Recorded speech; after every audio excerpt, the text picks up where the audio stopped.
여러분의 맺힌 한을 풀어드립니다. 한을 함께 듣고 풀어보는 미지왈 김영구, 고주할 백찬호입니다. 지금 시작하겠습니다. 이른바 땅콩 회항 사건을 통해 대한항공 일가의 가치를 세상에 알리신 분, 현재는 정의당 국민의 노동조합 특별위원회 위원장이신 박찬직 님을 모시겠습니다.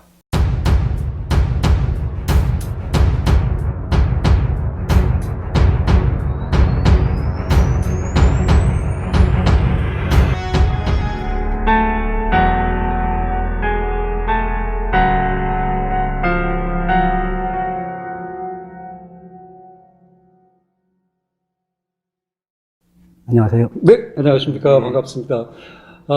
현재 정의당 국민의 노동조합 특별위원회 위원장을 맡고 있고, 어제가 정월 대보름이었는데, 땅콩만 깨물어 먹지 못한, 땅콩으로 인해 이 세상에 나온 피해자였지만, 우리나라 최초로 재벌 경제 권력에 대항해서 생존해 남은 공익 제보자이기도 한 박찬직입니다. 반갑습니다. 네.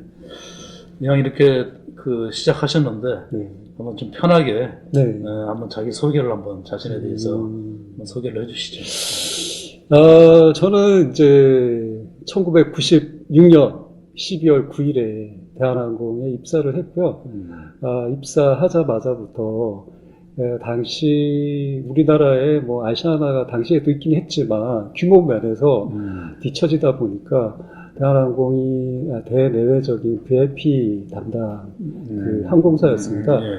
대통령 전용기도 운행을 했었고, 그래서 그런 분야와 관련된 이제 활동을 하는 승무원으로 발탁이 돼서 오랫동안 어쩌면 회사 내에서 기업을 받는 그런 자리에서 열심히 일을 하고 충실히 제 직무를 수행하던 중에 땅콩 회항이라는 사건을 만나게 됐고, 그 사건을 통해서 의도치 않게 저도 이 세상과 대항할 수밖에 없는 환경에 내몰리게 됨으로 인해서 여러분들이 잘 아시는 여러 사건들에 이제 연루되는 그런 언론에 회자되는 사람이 되었습니다.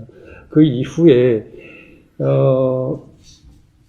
단지 언론에 회자된 그 이야기뿐만이 아니라 뒤에 나와 있는 뒤에 여러분들이 알지 못하는 많은 은밀한 내부의 이야기들이 있었고, 그 이야기들 속에서 처절하게 투쟁이라는 생존에 내몰리는 과정을 겪고 나서 개인이지만 내가 그동안 정치적으로 또 사회에 대한 문제를 자각하고 있지 못한 외면자의 시각을 가진 시민이었기 때문에 나조차도 이런 내몰림에 내쳐졌을 때 보호받지 못하구나 라는 걸 깨닫고 사회적인 또 정치적인 시민으로 거듭나야 되겠다는 생각을 하고, 직장 내에서는 민주노조를 만들고 또 재벌에 대항한 국민연금의 스튜어드십 코드 적용 사례를 최초로 만들어서 사내 재벌 총수가 불신이 많이 통과되는 일까지 진행했고,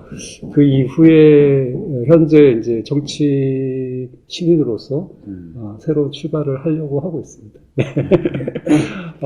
많은 분들이 이제 땅콩 회항으로 말씀을 많이 하시잖아요.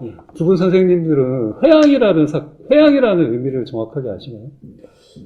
그냥 알기로는 LA였었던 건가요? 뉴욕인데, 뉴욕인데. 회항이라는 말은 이제 비행기를 되돌린다는 의미거든요. 돌아간다. 근데 이제 이 회항이라는 것에, 땅콩 회항이라는 사건이 있을 당시에, 저는 이제 비행기 내에 모든 서비스 전반에 대한 책임을 지는 객실 사무장의 위치였거든요. 그래서 은밀하게 생각을 해보면, 이 전문적인 기술적인 분야인 회항과 저는 상관이 없는 사람이었던 거죠. 그래서 땅콩 회항의 주체는 불법 지시를 내린 재벌 총수의 일가족이 있었고, 그걸 실행한 기술적인 운행을 한 사람들, 그 절차를 밟고 또 비행기 자체를 돌렸던 사람들이 주체인데, 여러분들 내리에는 이상하게도 땅콩 회항의 주체가 박찬진가 불법 지시를 내린 사람으로 알고 계신단 말이죠. 이 점이 이제 오늘 여기서 제가 처음으로 이 의미가 뭔지에 대해서 얘기를 하는 건데요. 땅콩 회항이라는 이 사건은 솔직히 저랑은 어떻게 보면 큰 관여가 없어요.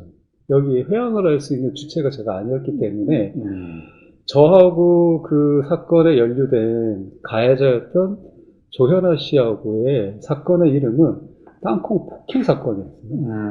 그 폭행과 관련된 일은 이미 그 검찰 조사가 이루어지는 과정에서 뭐 여러 그 난관이 있었지만 조현아 씨 스스로 가해자로 피의자로 인정을 한 부분이고 그 이후의 다툼은 대법원까지 갔던 거는 불법 회항이 있었냐 없었냐는 문제였거든요. 그렇다 그러면 이 폭행이라는 사건은 명료하게 끝난 거고 그 이후에 회항과 관련된 문제는 운항승무원이라는 기장과 그렇죠. 조현아 또 그 운항을 기술적으로 운영했던 팀과의 문제거든요.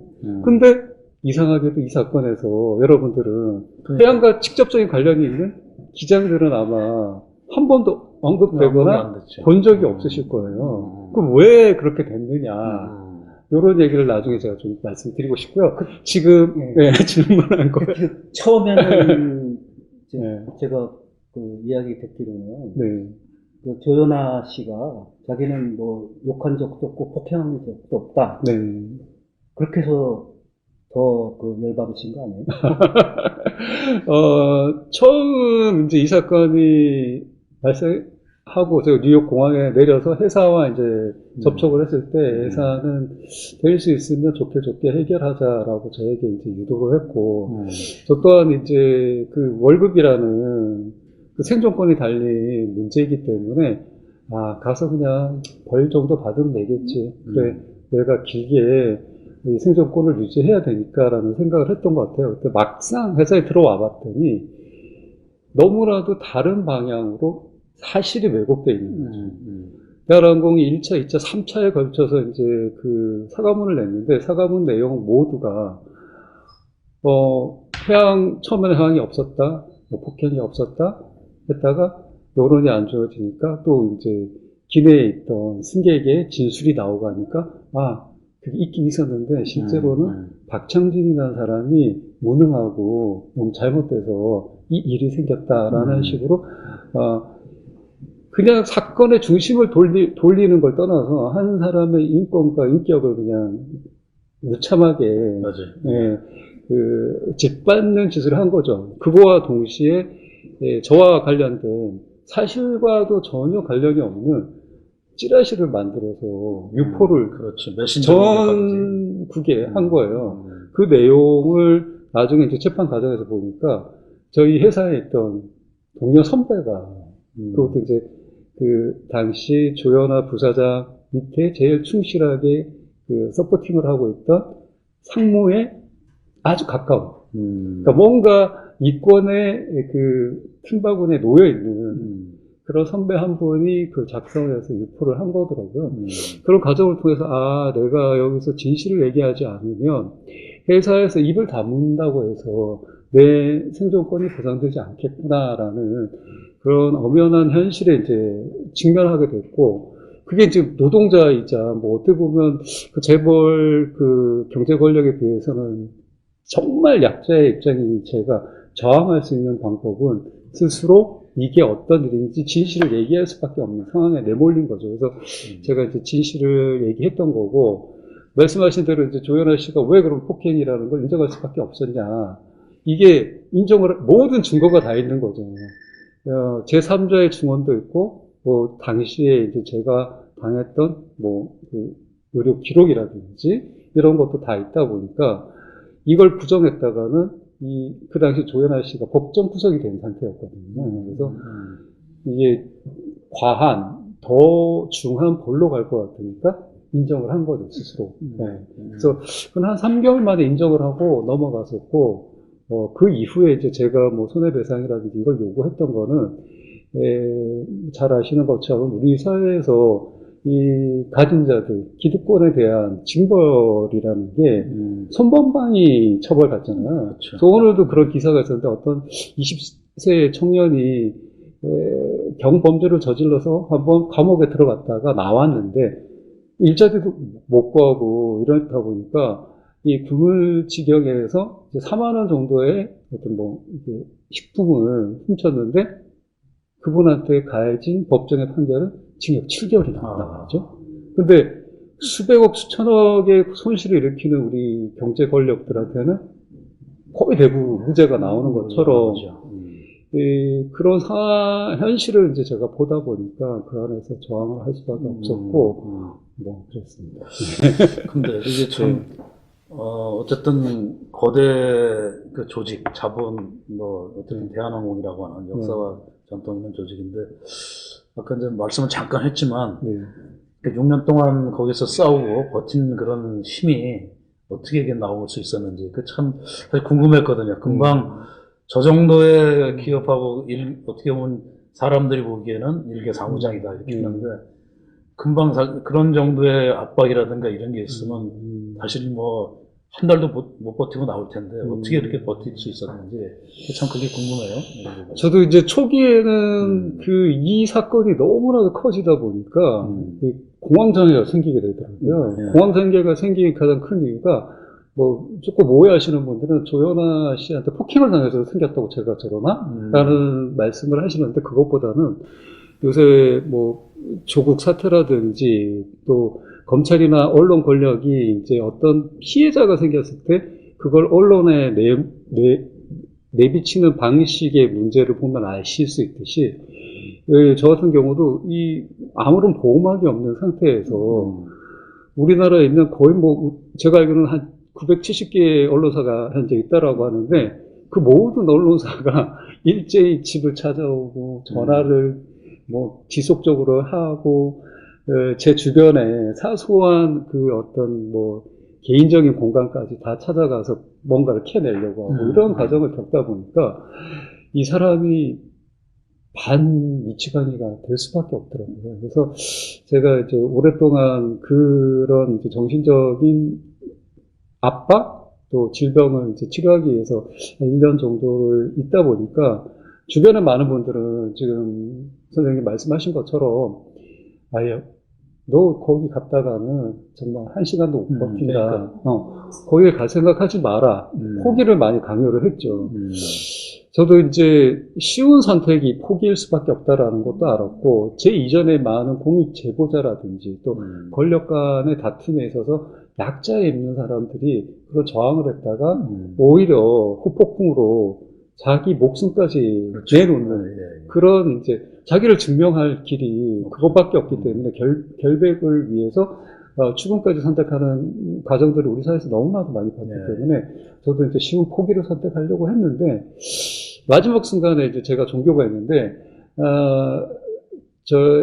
제 종교에 계신 이제 신부님이 어쩌면 지금 이제 박찬진 씨가 놓인 이 상황이 운명적으로 다가왔을 수도 있다. 당신이 회피한다고 해서 당신 인생의 땅콩향이라는 꼬리표가 없어지지는 않을 것이다. 그렇다 그러면 적어도 한번 다시 한번 출근을 해서 그 내부에 적어도 저항할 수 있다. 되돌아갈 수는 있다라는 걸 보여주고 그 다음에 포기를 해도 늦지 않으니 한번 해봐라 라는 이제 설득을 하셨고 정신과 의사도 마찬가지 얘기를 많이 하더라고요. 트라우마라는 것이 내가 성폭행을 당한 피해자라고 하더라도 내가 뭐 그 집에서 성폭행을 당했는데 내 집을 빨리 이사를 간다고 해서 잊혀지는 것이 아니라 이 사건의 해결을 어느 정도 종결짓고 혹은 내가 보상받을 수 있는 그 심리적이든 어떤 그 보상을 받고 나서의 해결을 강구해야지 이게 해결점이 되는 것이지 그걸 묻고 가면은 그게 점점 좀 커져서 더 크게 다가온다 라는 말씀을 하셔서 포기보다는 다시 한번 적어도 출근 정도는 해야 되겠다라고 생각해서 저는 한 달을 이제 생각하고 엄청난 결단이었네요. 네. 출근을 딱 했는데 출근을 하니까 더 오기가 생기더라고요.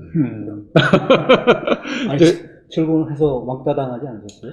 그러니까 출근을 딱 하니까 이 쏟아지는 시선, 그 같은 편이라고 생각했던 그 이전에 이제 정말 나를 심지어 존경한다고까지 하던 선후배들이 모르는 사람, 없는 사람, 투명인간 취급을 하는 모습에 송곳 같은 게 나오더라고요. 아, 이거 정말 잘못된 거네. 이게 불이한 일인데 라는 생각이 들었고, 이 회사라는 시스템은 구조를 이용해서 저를 계속 압박해 오더라고요. 예전에 이제 제가 뭐 VIP 승무원으로 활동을 하면서 고 조양호 회장이 소위 말한 그 자녀들보다 더 많은 갑질들을 하셨거든요.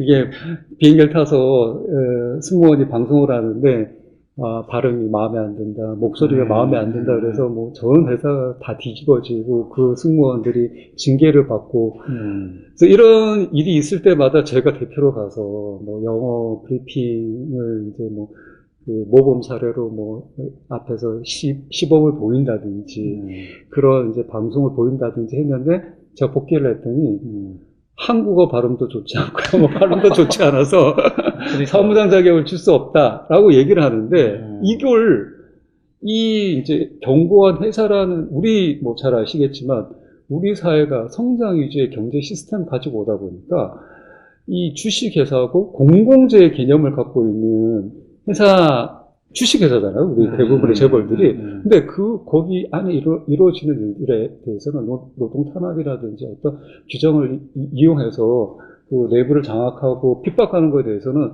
민간의 부분이라고 인정을 해주고 그들이 손실을 발생했을 때는 국가의 영역으로 이게 넓혀서 우리가 세금을 넣어서 보호해줘야 된다는 그런 논리처럼 그 어떤 곳에 제가 기대서 이 문제를 해결할 수가 없더라고요. 이 방송 시험이라는 게 회사에 있는 이제 내부 직원들이 시험 감독관, 그러니까 평가관으로 있으면서 점수를 주는 건데, 제가 아무리 그걸 주장해봤자 되질 않고, 그래서 제가 토익 시험을 10몇 년 만에 쳤어요. 공부 하나도 안 하고 그랬는데도, 이 영어 해야하는 뭐 거의 2등급 정도, 1등급은 거의 원어민 수준인데 거의 좀 못 미치게 나오고, 토익은 뭐 거의 860점, 70점이 나오는 정도였는데도 제 나이 또래, 제가 이제 올해 지천명이 됐거든요. 다 몇 살 됐는데 또래 치고는 높고 대한항공의 뭐 사무장들이 그 정도 수준보다 못한 사람들이 많음에도 불구하고 이게 그렇게 엮으니까 그걸 제가 타파한다는 게 너무나도 힘들더라고요. 그래서 이때 오기가 생긴 거예요. 이렇게 내부의 자신들의 강력한 힘을 통해서 또 우리 사회 구조가 모순되게도 뒷받침해주고 있는 그 재벌 권력들의 무한한 권력을 통해서 이 개인을 침탈할 수가 있고 심지어는 사회적인 죽임을 해도 공공연하게 실행을 해도 되는 이 시스템이 저를 정말 화나게 하더라고요. 그래서 제가 오기가 발동해서 그렇다 그러면 내가 1년을 버티겠다. 하다 보니 그게 1년이 되고 2년이 되고 6년이 된 것 같습니다. 네. 그러니까 그 사람들은 아까 얘기한 이렇게 영어가 안 되고 이렇게 얘기하는 게 실질은 나가라는 얘기 아니에요. 그렇죠. 책상 빼기를 계속 하는 거죠. 나가라. 또 그 사람들은 그렇다고 그냥 내보낼 수 없으니까 그런 식으로 그래서 나가라고 이제 모욕감을 주면서 그 개인인 저 자신에게는 어쩌면 포기의 심정을 가하는 걸 수도 있고 다수한테는 저 사람이 이렇게 모욕당하니까 너네들 똑같이 다 돌을 던져도 돼라는 혐오의 대상으로 만들어버리는 거죠. 그러니까 이 공익제보자들이 힘든 게 어쨌든 조직이 뭐 이렇게 위에서 사람들 뭐 압박을 하는 거는 뭐 대부분 참아낼 수가 있는데 동료로부터의 동료를 통해서 압박을 하는 거 이거는 이제 어떤 배신감도 느끼게 되고 힘들다고 그러더라고요. 특히 뭐 그 중에서 6년 동안 계시면서 그래도 기억에 남는 가장 그래도 괴로웠던 뭐 그런 것들 어떤 게 있습니까? 그러니까 이제 일상적인 행동인데 그게 터무니없는 트집이 될 때 저희는 이제 그 브리핑이라는 걸 하는데 요새는 다 스마트 시대라 스마트폰이나 이런 태블릿 PC를 통해서 이런 정보를 보면서 브리핑을 받는데 브리핑을 하시는 이제 주관자가 갑자기 저한테 그러는 거예요. 왜 박찬진 씨 핸드폰 보고 있어? 근데 이게, 제가 이제 그 당시 땅콩해양 이후에 복귀했을 때가 뭐 20년 차, 뭐, 올해가 제가 25년 차였는데, 정도 됐으니 대부분 99%가 제 후배들 앞에서 그런 이제 말도 안 되는 모욕적인 언사를 들을 때 느끼는 체면의 손상이라든지 인격적인 모욕감이라는 게 참기가 너무 힘들더라고요. 그런 일들이 이제 지속적으로 반복이 되기도 했고, 또 이제 직급이 강등되다 보니까 갓 입사한 친구, 우리 동료들한테 지시를 받는 이제 그런 업무를 배당받는 거죠.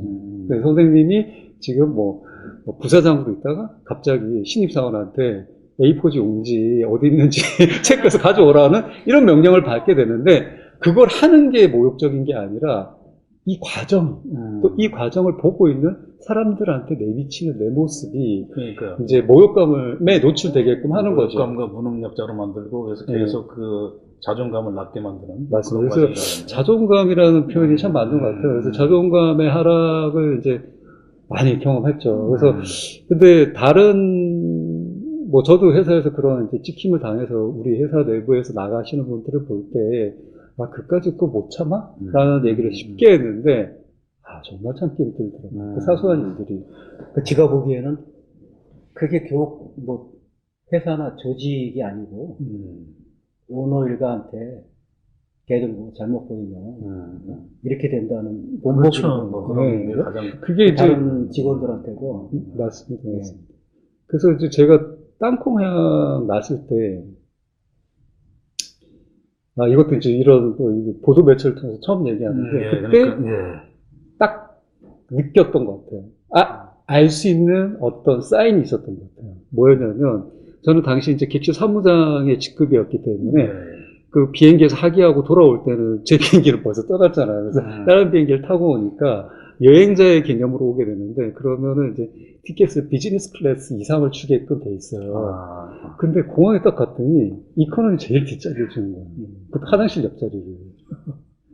그래서 이제 이게 나의 지위적 하락을 의미하는구나라고 정도만 생각했는데, 그때 이제 그 비행기의 원래 사무장이 그래도 동료의 입장에서 이게 이상한 일이니까 이 뉴욕 공항에 있는 소장한테 따지는 거예요. 어떻게 박찬진 사무장님이신데 왜 이걸 주냐? 그거 오늘 비즈니스 클래스 그 당시에 이제 자리가 한 4, 50석이 남아 있었어요. 근데 왜 이렇게 주냐라고 했더니 이분이 뭐 당황하는 이게 역력한 걸 표정이. 그러니 저를 이렇게 손을 잡고 이 카운터 뒤로 가더니 두 손 두 발 막 빌면서, 아니, 잘 알지 않냐, 우리 그 조연아를 비롯해서 이 일가들이 얼마나 성질이 그런지, 만약에 사무장님한테 잘해줬다라고 하면 또 나한테 불통이 터진다. 그러니 죄송하지만 이것만 이렇게 좀 해주시면 안 되냐. 그러니까 이게 이제 다른 동료들이 제가 복귀했을 때 취했던 포지션이 나한테 불통이 튈 것 같으니까, 그냥 외면하자로 간 게 아닌가. 라는 생각이 들더라고요. 근데 그 외면에 제가 수긍을 웬만했으면 했을 텐데, 너무나도 어이가 없는 일들이 계속 발생을 하고, 그걸로 인해서 이제 말씀하신 자존감의 하락을 이제 계속 만들려고 하는 과정이, 한편에서는 좀 우습게도 보였고, 이렇게 유치한 방법으로 이 큰 회사가 또 우리 대한민국이라는 사회가 굴러가고 있었구나라는 점에서 저 하나만이라도 좀 바로잡아야 되지 않겠냐라는 마음이 들어서 버티고 버텼는데, 이게 버티고 버티다 보니까 병이 생기더라고요.